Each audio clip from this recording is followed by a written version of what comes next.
So Mortal Kombat X. I can fairly say that this is the Mortal Kombat game I've been waiting for. I've never been super into the series much, I've always been much more into like Street Fighter and Killer Instinct, but this one has entirely changed that around. I'm actually really enjoying it now and actually want to go back over and play the old ones. Now, I have played, I want to say, almost every Mortal Kombat game that they've made, so I'm not saying that I'm not a fan of it, it's just this is the only Mortal Kombat that I've been genuinely excited to play, honestly. So I'm not going to go into too much detail about simply because the game came out a week ago and hasn't even come out on PS3 or 360, is the story mode. It's really similar to Injustice and Mortal Kombat 9, which makes sense because they're all made by the same company. But it's 12 chapters, each chapter is 4 fights, and each of the chapters you play as a different character, like you play as Johnny Cage and Jackie Briggs and Scorpion in one of them. And it's just kind of a good way to go, and you learn a couple of the characters, which actually reminds me, if you actually go into the story without doing any tutorial or practice mode or arcade or versus or whatever, you're literally just going in completely blind. There's nothing at the beginning that says, here's your punch, here's your kicks, here's your block. They're assuming that you already know how the game works, which is honestly totally fine. The story, with it being a spoiler for as possible, pretty much boils down to Earthrealm's forces beat Shinnok and imprison him in his amulet that he's trying to use to take over Earthrealm with. And then 20 years later on down the line, Quan Chi is amassing an army out of all the forces of the Earthrealm champions that were killed at the end of Mortal Kombat 9 by resurrecting them through this big blood puddle equivalently, and build up his energy to release Shinnok so that he can go and try to conquer Earthrealm again. And it's got some stuff that happens in between there, but it's kind of little stuff or kind of things that are pivotal to it, so I'm not going to say a whole lot about it. Like I said, that'll be about all that I talk about the story mode. The rest of the things I want to talk about is just the overall combat and a couple of the extra modes that are included in it as well. The combat is really similar to Mortal Kombat 9 and Injustice, once again because they're made by the same guys, but there's a couple things about it that I do like and I really don't like. The combos flow a lot better, it feels a lot more rounded out, a bit more polished, but at the same time, there's a few scenes in it that you are trying to pull something off and it just doesn't work.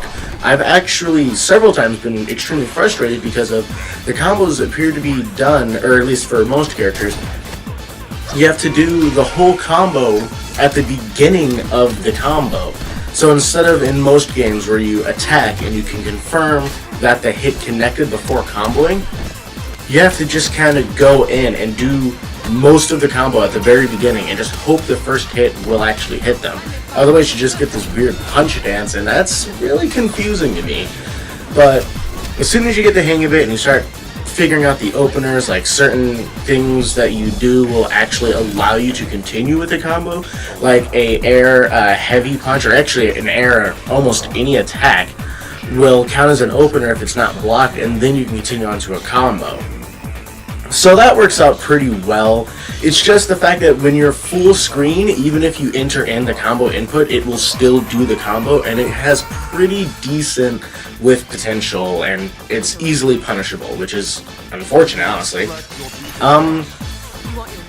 A couple of other ones I want to talk about is like the Test Your Luck. That one comes back from Mortal Kombat 9 in this one, and they have a huge list of things in it that they've added. They have moon gravity, they have lasers that go back and forth, and now they have these new things that are like they added in tornadoes that'll just fling you in the air, and they still have like falling heads and rockets and stuff, but now it's a bit more annoying because it allows them to double up. It just gives you twice as many rockets, or twice as many falling heads, twice as many tornadoes.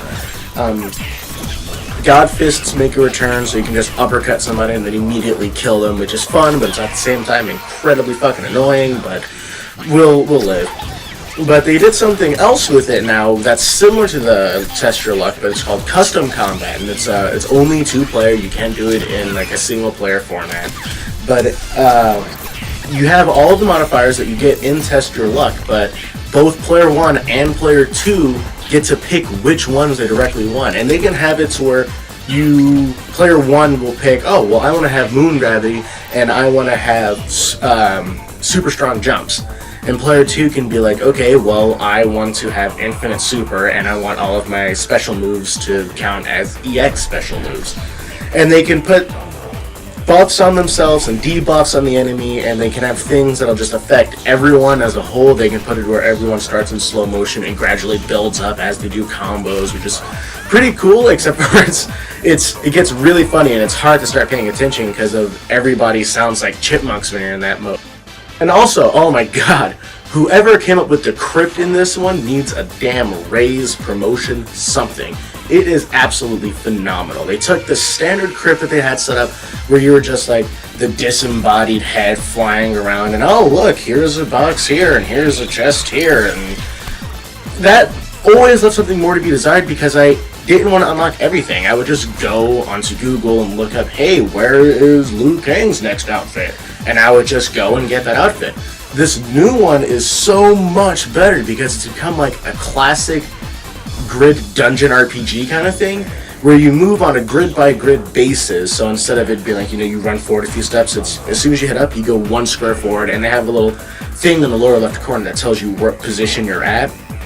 As you go throughout the world, throughout this trip in the graveyard, you'll find different areas. You'll find like the spider cave, and you'll find like this dead cave. I can't remember exactly what the name of it is.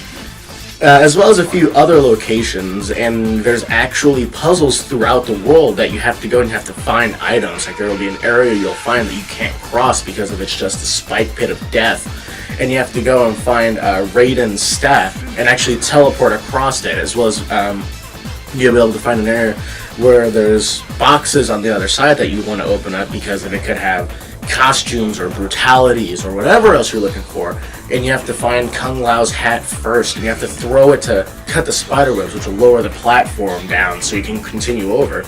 It's genuinely fun. It's almost like a whole second game, although it is smaller, obviously, since it's just the crit, but it feels really, really good to have it in, and it's kind of refreshing to go from beating the shit out of everybody to just kind of like exploring this. It's just pretty, honestly, and it's also at the same time creepy in some sections, mostly because if I have crippling arachnophobia, and with the random enemy encounters, then that can just that messed me up the first time. The online mode, unfortunately, I was not able to play too much because of, well, it didn't connect to anything. I've actually sat inside online mode in ranked trying to just grab anybody I could, good connection, bad connection, anything, and I was not able to connect a single time. The only time I was able to play a game with somebody was I had to lobby up and invite a couple of my friends over, and for the most part the online feels really good, but there is, because the game is still new and there needs to be a couple of patches, at least on the PS4 version, there is still a little bit of lag time that goes on in it. Not like, you jump and it goes in slow motion, although that does happen, but more so just with specific moves that'll happen, parts of it won't connect where it should. I was playing as Jackie Briggs, and I did her dash punch, and the first one hit him just fine, and then the second one did absolutely nothing. It was right in his face, and it completely missed. I wish I had the recording of that one so I can actually edit in, but I was not thinking about it at the time.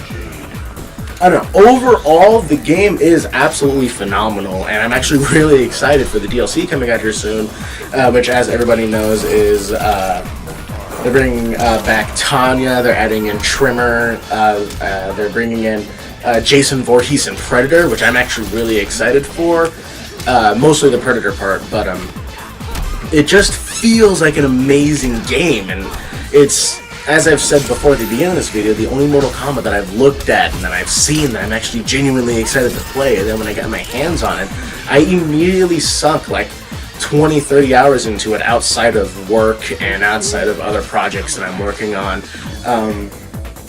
And I mean, it's hard for fighting games especially to be able to get me gripped in like that. Like, it's easy to do it with an RPG like Dragon Age or Skyrim, but fighting games I normally lose interest. But with the variation system that they have, it always keeps it fresh, because if there's 3 different ways to learn all 29 of the characters, And granted, the variations don't do really, really big changes. They do add in new combos, new special moves. They pull out these ones. And you can actually find some combos that you'll see and you'll automatically think, that's absolutely broken. Like with Katana, I have an 18-hit combo that does 40% damage in her assassin class. That shit is insane. Overall, I have to say that the final verdict of this will probably be an 8.5 out of 10. The only reason why it's not just like a 10 out of 10 is because of A, the online, at least for me, was not working at all. I've tried numerous times and was not able to connect to a single match outside of the lobby, and even then the lobby matches was really janky. Another thing is that the animation sometimes is really, really messed up. You can actually trap somebody while they're on the ground from a hard knockdown and continue a combo.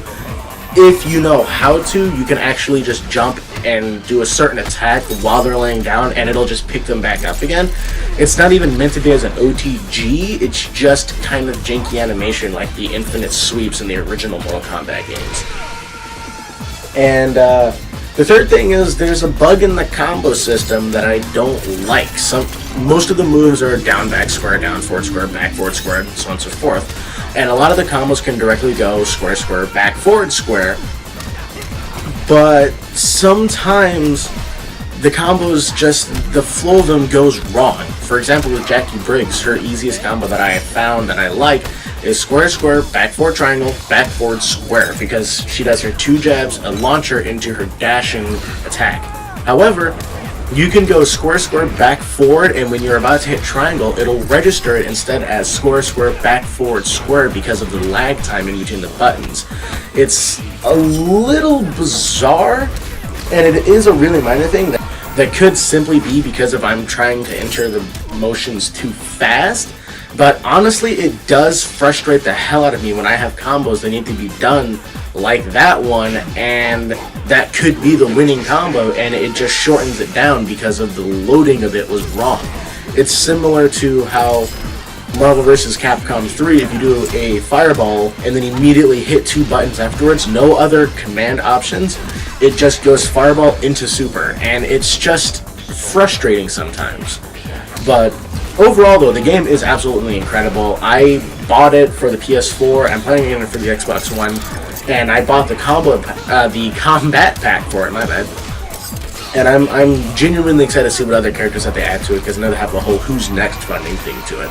And I am actually invested in this now that I've sunk a lot more time into it than most other fighting games that I have, with the exception of Street Fighter 4 and Killer Instinct. Those 2 are still my top played ones, as I've said before. Anyways, that's really all the time I have for this one. Thank you guys for watching. If you liked it, go ahead and like and hit the subscribe button. This is not the final setup that we have going right now for it. I'm planning on doing a bit more, but I'm not going to be able to get much done until I move into my new place coming here next month. And I'm actually planning on getting the whole green screen, and I'm planning on getting lighting, and it'll be so much better. So right now I'm literally just recording in the corner of my room. It's my Mortal Kombat poster, and that's my Dalek poster. I don't know why I showed you that.